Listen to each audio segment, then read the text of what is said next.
Sa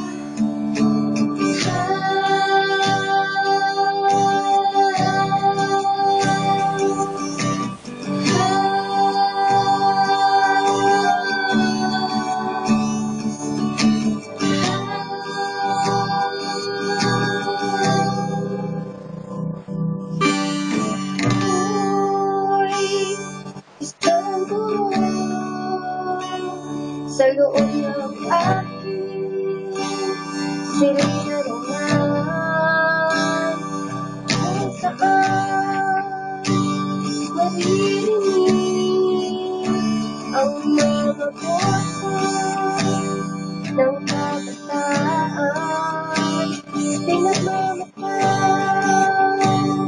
magsisisay, bawat ngiti sa kanilang ngunit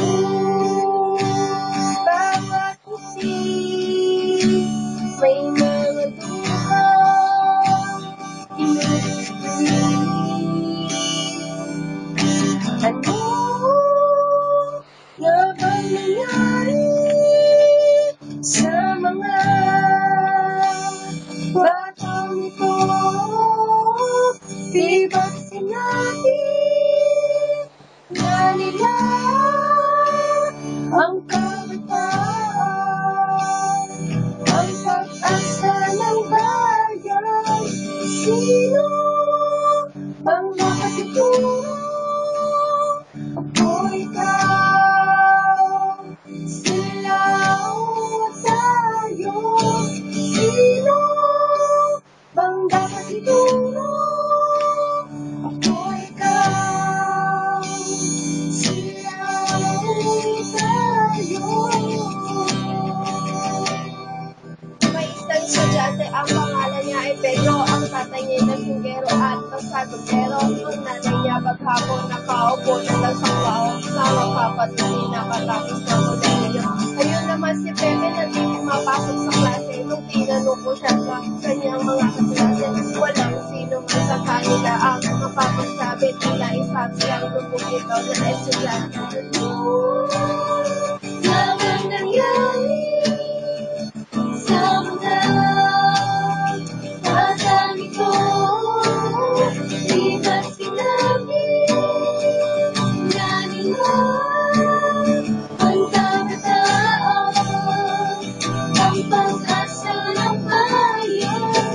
Sino ang dapat ituro? Ako, ikaw, sila o tayo? Sino ang dapat ituro? Ako, ikaw, sila o tayo?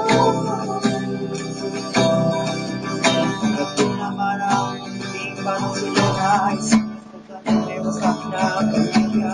Ang may bago na lamang ay nakasama ang mga tagapagod na kanila.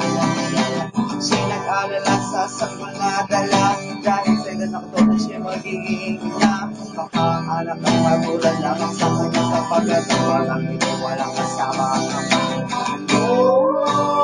Ang gabang nangyari sa mga batang ito? Di ba sinabi na nila ang kabataan, ang pag-asa ng bayan?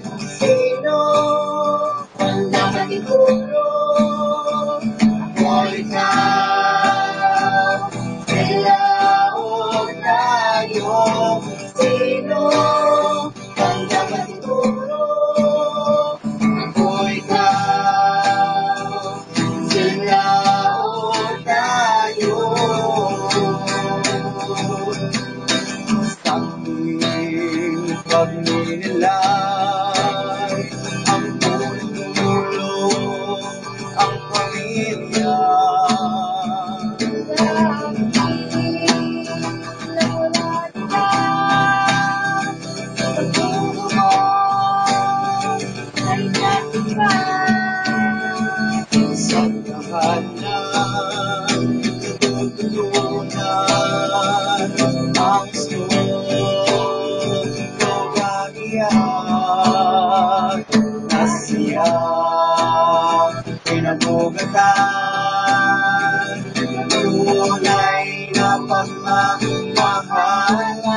Ano nga bang nangyari sa mga batang ito? Di ba't sinabi nga nila ang kabataan ang pag-asa ng bayan? Sino bang dapat ituro? Ako, ikaw, sila o tayo. Sino bang dapat ituro? Ako, ikaw, sila o tayo. Ano nga bang nangyari sa mga batang ito? Di ba't sinabi nga nila ang kabataan ang pag-asa ng bayan? Sino ang dapat ituro? Ako, ikaw, sila o tayo. Sino ang dapat ituro? Ako, ikaw, sila o tayo.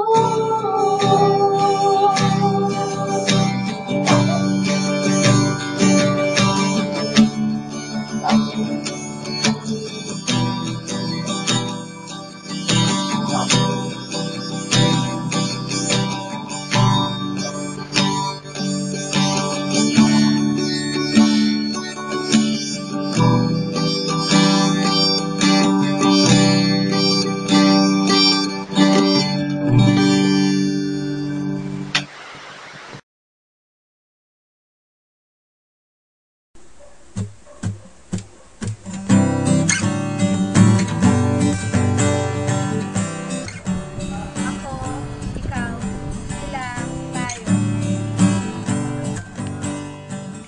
Ako, ikaw, sila, o tayo. Ako, ikaw, sila, Ako, ikaw, sila, o tayo. Ako, ikaw, sila, o tayo. Ako, ikaw, sila, o tayo.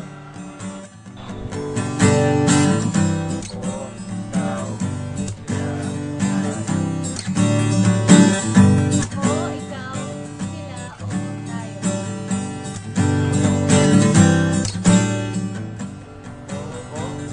Ikaw,